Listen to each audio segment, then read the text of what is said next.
What is the difference between a pressed powder and a loose powder? Well, besides the obvious, one is loose and one is packed. Usually when pressed powder is put into a palette, some are baked in, but some have an ingredient in them that kind of keeps them together in the palette.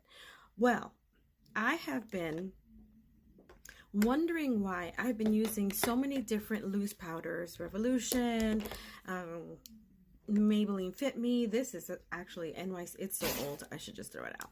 ColourPop and Kimchi, SheGlam. And I like them, but I realized once I even got the Dollar Tree pressed powders, I was like, I kind of like this better. And then, of course, I got the Charlotte. We talked about my stash and what I thought of them, but I'm coming to the realization that a pressed powder works better for me. It actually sets the makeup nicely, and it actually makes my skin look so smooth. It blurs it out, and it gives it a nice soft matte finish without looking overly dry. So far, not so much the Maybelline Fit Me, but so far a lot of these loose powders, I brush it on or I press it on, and my skin just looks older.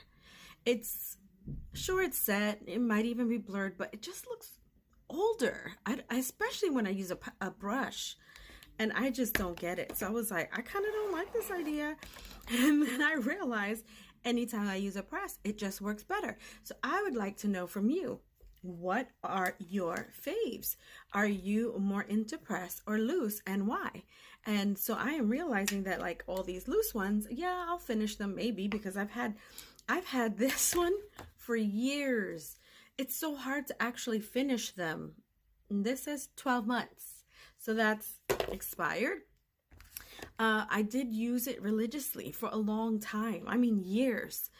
And it worked very good, actually. The banana powder from Revolution, it worked, but then after a while, it looked a little drying. So for some reason, the loose powders look drying on me.